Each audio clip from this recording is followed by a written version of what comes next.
Hello everyone. Prelims हुए हुए लगभग हमें हो गया है 2-2.5 महीने एंड इसमें जितने स्टूडेंट्स थे जिनका श्योर था कि उनको मेंस करना है वो तो पहले से प्रिपेयर कर रहे थे, लेकिन ऐसे कई स्टूडेंट्स हैं जिनका श्योर नहीं था कि उनका प्रीलिम्स होगा या नहीं होगा।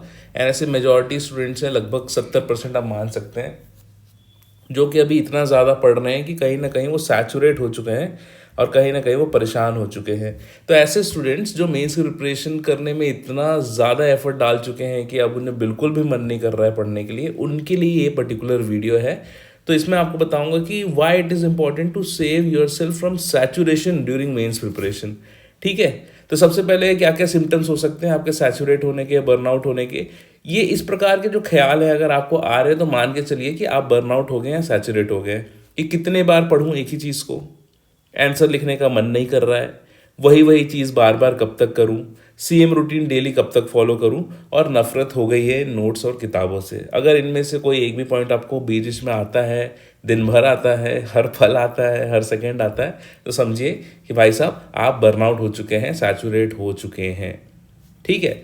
And why you should save yourself from burnout, कि अगर आप सैचुरेट हो गए हैं तो क्यों ये एक बुरी चीज़ है। पहला ये है कि अगर आप सैचुरेटेड रहेंगे अभी से तो आखिरी टाइम पर आप गिव अप कर जाएंगे, उसके बाद बस निपटे मीन्स ये वाले एटीट्यूड में आ जाएंगे। पूरे मन से आप आंसर्स एफर्ट्स नहीं निकालेंगे क्योंकि आप इतना सैचुरेट हो चुके हैं, जैसे तैसे आप उस आंसर को लिख के बस पेपर ख़त्म करना चाहते हैं और मुक्ति पाना चाहते हैं मेन से। ऐसा लगेगा आपको कि आपको सब कुछ आता है, बट आंसर लिखते टाइम थोड़ा सा ब्लैंक लगेगा। मतलब ऐसा होता है ना कि जब आप बहुत बार एक चीज़ को पढ़ लेते हैं ना तो कहीं ना कहीं अंदर एक ओवर कॉन्फिडेंस आ जाता है कि देखा हुआ ही तो है, देखा हुआ ही तो है। और जब आंसर लिखते हैं ना तो सबसे बेसिक चीज़ जो होती है वो छूट जाती है। तो ये चीज़ आपको होगी बर्नआउट के टाइम पे। उसके बाद फ्लो टूट जाएगा लास्ट तक। देखो यार, आप ना अपने आप को पुश तभी कर सकते हो जब आपके अंदर ऐसी इस प्रकार की कोई एनर्जी रहे आपको पुश करवाने के लिए। लेकिन मान लीजिए अगर ऐसी कोई एनर्जी नहीं है पुश करवाने के लिए, तो आप ये मेरे से लिखित में ले लीजिए कि लास्ट टाइम तक आप पुश नहीं कर पाएंगे और कहीं ना कहीं 3-4 दिन पहले के आपको पूरा ब्रेक डाउन हो जाएगा। आपको लगेगा कि मेरे से मेहनत नहीं हो रही है, मुझे फैक्ट्स भी याद नहीं आ रहे हैं, मेरा कॉन्फिडेंस भी टूट रहा है। जितने अच्छे सिचुएशन में मैं 2 महीने पहले, 3 महीने पहले इतना बढ़िया से प्रिपरेशन कर रहा था, अब वो एन मौके पे जब सबसे ज़्यादा ज़रूरत है उस पर्टिकुलर माइंडसेट की, तो वो माइंडसेट ही नहीं मिल रहा है मुझे, तो ये फ्लो टूट जाएगा। ठीक है, इसको मैं बहुत अच्छे से एक्सप्लेन करता हूँ ग्राफ के थ्रू।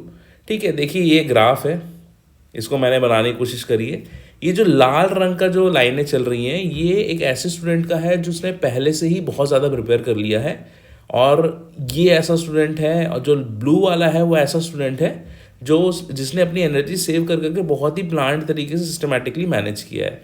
देखिए लेफ्ट साइड में देखेंगे प्री वाला। ठीक है, प्री के टाइम पे सबका लेवल ऑफ ज्ञान ऑलमोस्ट एक था, लेकिन क्या हुआ कि अति उत्साह में ये लाल लाइन वाले ने यहाँ से स्टार्ट किया, और इसका जो पीक है ये मई के मिड में, मतलब अभी राइट नाउ इस आदमी को पूरे 7 पेपर आते हैं, सब में कॉन्फिडेंस है, ये कई बार इसको रिवाइज कर चुका है, प्रोबेबली इसका मेंस दिसंबर में ही तैयार हो गया था, ये बहुत ज़्यादा ओवर प्रिपेयर्ड है। एंड आज के दिन में अगर से मेंस लिखाओगे तो सबसे ज़्यादा इसके मार्क्स आएंगे। लेकिन दिक्कत ये है कि मेंस आज नहीं है, लगभग 1 महीने बाद है। ठीक है, लगभग 1 महीने या 40 दिन बाद है आपका मेंस। तो क्या होगा कि ये आदमी अब इस सैचुरेशन वाले जोन में आ चुका है, ये लाल लाइन वाला आदमी, ये यहाँ पे ओवर प्रिपेयर कर चुका है। और ओवर प्रिपेयर करने के बाद क्या होगा कि अब ये चीज़ों को फॉर ग्रांटेड लेने लगेगा, इसका मन नहीं करेगा आंसर राइटिंग करने का, कुछ भी करने का, और धीरे धीरे ये फॉल कॉन्फिडेंस में रहेगा कि इसको सारे फैक्ट्स याद हैं। लेकिन जब वो आंसर्स लिखने जाएगा मेंस के दिन में तो इसका लेवल धीरे धीरे धीरे धीरे यहाँ पे गिर जाएगा। ठीक है, वही मान लीजिए कोई ऐसा स्टूडेंट है जिसने बड़े आराम से सिलेबस को डिवाइड करके बहुत ही स्ट्रैटेजिकली पढ़ा है, अपने आप को बर्नआउट नहीं किया है। डेली जहाँ वो 7-7.5 घंटे पढ़ सकता था वहाँ पे उसने मैनेजेबल तरीके से 6-6.5 घंटे ही पढ़े हैं। तो ये व्यक्ति क्या है कि प्रीलिम्स के बाद आराम से स्टार्ट करेगा। मई में भी ऐसे कुछ कुछ पोर्शन हो सकते हैं, शायद हो सकता है कुछ एस्से वाला पोर्शन हो सकता है, कुछ करंट वाला अफेयर वाला पोर्शन हो सकता है। ये हो सकता है कि इसका कुछ कुछ करंट अफेयर वाला पोर्शन प्रिपेयर नहीं होगा। तो क्या होगा कि मई में उतना प्रिपेयर नहीं है, लेकिन 1 महीना जिस बचा है इसके स्टैटिक पोर्शन कवर हो गए। तो लैंग्वेज ऐसे वगैरह को सबको ये प्रिपेयर करते हुए, रिवाइज करते हुए जब उसका मेंस एग्जाम का दिन आएगा तो आप देखिए ये ज़्यादा अच्छे लेवल पर रहेगा कंपेयर टू ये। ठीक है, तो ये जो चीज़ है आपके साथ होंगी। ऐसे दोनों प्रकार के स्टूडेंट्स हर साल मेंस देते हैं। एंड यूजुअली ऐसे स्टूडेंट्स जिन्होंने अपनी एनर्जी सेव करके सिस्टमेटिकली अपना जो पीक है ये मेंस के एग्ज़ाम के आसपास हिट करते हैं, तो उन्हें ज़्यादा फ़ायदा होता है। ठीक है, तो मेरा यही कहना है कि अपने आपको अपनी एनर्जी कंजर्व करनी है और किसी भी प्रकार से अपने आप को बर्नआउट नहीं होने देना है। ठीक है दोस्तों, अब नेक्स्ट ये है कि things to keep in mind, कि पास्ट ईयर क्वेश्चन में फोकस करो। अगर आपको बहुत ज़्यादा बर्नआउट लग रहा है ना, तो अपने थोड़े डेली शेड्यूल से ना थोड़ा सा ब्रेक लो।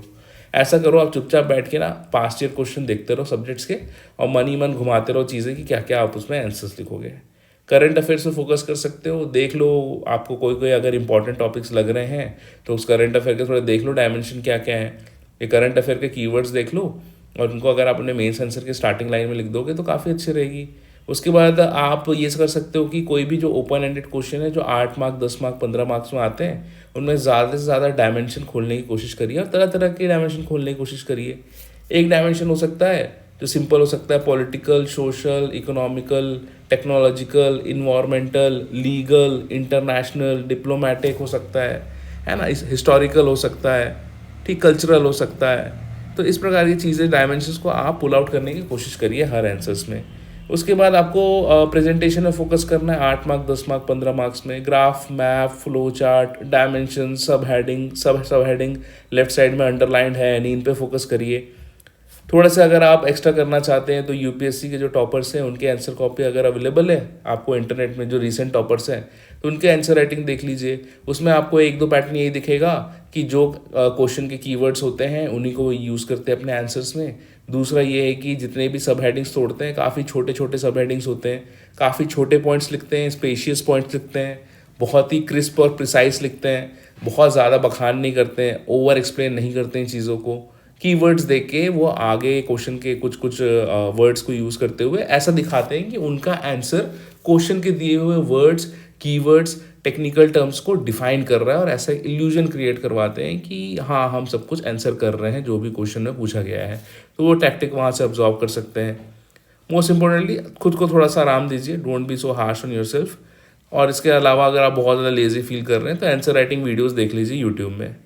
और आपको बहुत ही ज़्यादा सैचुरेट हो रहा है, सब कुछ करते नहीं बन रहा है, और आप कॉन्फिडेंट है कि आप एक हफ्ते बाद भी गाड़ी पकड़ लेंगे, तो एक आध हफ्ते के लिए आप अपनी पढ़ाई बंद भी कर सकते हैं। कई लोग करते हैं।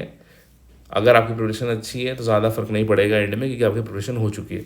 ठीक है, इसके बाद ये सब करने के बाद क्या क्या चीज़ आपको करनी चाहिए कि आप ना अपने सिलेबस को मैनेजेबल पार्ट्स में डिवाइड कर लीजिए। एक डे वाइज अपना मैनेजेबल शेड्यूल बना लीजिए।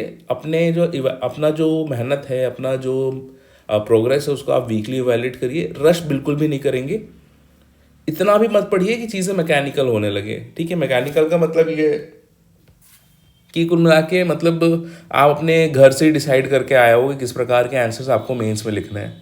ना आप क्वेश्चन पढ़ रहे हो, ना कुछ पढ़ रहे हो, ना उसकी भावना समझ रहे हो एग्जामिनर की, वो क्या क्वेश्चन पूछा जा रहा है, और जो आपने रट के आया है बस आपको थोड़ा सा उसका एक भी कीवर्ड दिख रहा है तो पूरा क्वेश्चन आप नहीं पढ़ रहे हो, सीधा डायरेक्ट आंसर्स डाल रहे हो। ठीक है, उसके बाद ऐसे इररिलेवेंट आंसर्स लिखने के बाद या फिर नॉट सो एप्ट आंसर्स लिखने के बाद आप अपने आप को क्वेश्चन कर रहे हो कि मेरा सिलेक्शन नहीं हुआ। तो इस प्रोसेस को मैकेनिकल मत करिए, जितना हो सके ऑर्गेनिक रखिए। ठीक है, और जितने भी वेज हो सकते हैं आंसर राइटिंग को इंटरेस्टिंग बनाने के लिए वो आप करते रहिए। एंड इसके बाद भी अगर आपको सैचुरेशन हिट कर रहा है तो सबसे बेस्ट पार्ट जो मेरे लिए वर्क करता था डैट इज़ कि अपने जितने भी नॉन CGPSC फ्रेंड्स हैं, कॉलेज बैचमेट्स हैं जो CGPSC से संबंधित नहीं है या UPSC से भी संबंधित नहीं है, उनसे बात करिए, उनके लाइफ में क्या चल रहा है, वो कैसे कर रहे हैं अपने कॉर्पोरेट लाइफ में। इससे आपको पता चल सकता है। नेक्स्ट जो अच्छी चीज़ कर सकते हैं, एज ऑलवेज वर्कआउट करिए। हो सकता है कि थोड़ा सा फिजिकल एक्टिविटी होगी तो आपका सैचुरेशन थोड़ा सा कम होगा और ज़्यादा एनर्जी रहेगी दिन भर आपके पास काम करने के लिए। कुल मिला के समरी ये है कि ये बिल्कुल भी मैटर नहीं करता है कि आप एग्जामिनेशन के 3 महीने पहले, 3 साल पहले कितना ज़्यादा आप प्रचंड हुआ करते थे, बाहुबली हुआ करते थे कि आपके स्कोर को कोई छू भी नहीं पाता था मॉक टेस्ट में। व्हाट रियली मैटर्स इस कि अगले महीने होने वाले मेंस के दिन में आप कितने अच्छे अपने प्राइम में हैं। आपको मैक्सिमम फैक्ट्स याद हो, मैक्सिमम करंट अफेयर से लिंक करते बन रहे हो, क्वेश्चन देखते साथ इस वाले स्टेट पे आपको पहुंचना है। लिखने का आपको मन करे और फिजिकली और मेंटली आप सैचुरेट ना हो, ये आपको इंश्योर करना है। मोस्ट इंपॉर्टेंटली इस पूरे मेंस के एग्जामिनेशन में अगर आप एक अच्छे स्टूडेंट्स हैं और आपने एडवांस प्रिपरेशन करके रखी है, तो आप अपने एफर्ट्स को ऐसे मैनेज करें कि चीज़ें एफर्टलेस हो जाए। ठीक है, पढ़ते सब हैं, सबको सब कुछ आता है, सबके पास सबके नोट्स है, सबके आंसर्स भी एक हैं, लेकिन फिर भी इतना ज़्यादा डिफरेंस क्यों आता है? पहला तो बात होती है कि भाई प्रिपरेशन वाली बात होती है, दूसरा प्रेजेंस ऑफ माइंड वाली बात होती है, तीसरा प्रैक्टिस वाली बात होती है। एंड ये तीनों चीज़ें जिन्होंने बहुत अच्छे से कर ली है, तो चौथा आपकी बात हो जाती है, वो थोड़ा सा जो डिफरेंस क्रिएट करता है, डैट इज़ कि उस दिन में आप कितना फ्रेश फील कर रहे हैं। अगर आप बहुत ज़्यादा अपने आप को बर्डन करेंगे, सैचुरेट करेंगे, तो उस दिन आपका दिमाग उतना ज़्यादा नहीं चलेगा। अगर थोड़ा सा आप रिलैक्स रहेंगे, बहुत आराम से इस कॉन्फिडेंस में रहेंगे कि मैंने मेहनत करी है एंड उस दिन जैसा क्वेश्चन आएगा उसके हिसाब से मेरे ज्ञान कोश से जो बेस्ट आंसर फ्रेम करते बनेगा उस गिवन टाइम में 1 मिनट या 1.5 मिनट के अंदर, वो मैं फ्रेम करके आऊँगा या आऊँगी। That is the key to a good performance in CGPSC mains. ठीक है, तो ये छोटी छोटी चीज़ें हैं जो मैटर करती हैं। यूजुअली लोग बात नहीं करते हैं, लेकिन क्योंकि मैं इस पर्टिकुलर फेज से गुजर चुका हूँ एंड मुझे अच्छे से याद है कि 2019 और 2020 के मेंस को एक साथ देना, 2 मेंस एक साथ देना 3 महीने 4 महीने के अंदर बहुत ज़्यादा सैचुरेटिंग होता है। स्पेशली गिवन कि 2019 का मेंस देने के बाद मेरा मेंस ऑलमोस्ट तो प्रिपेयर ही था, और उसके बाद फिर से 2020 का मेंस देना मेरे लिए बहुत कठिन था।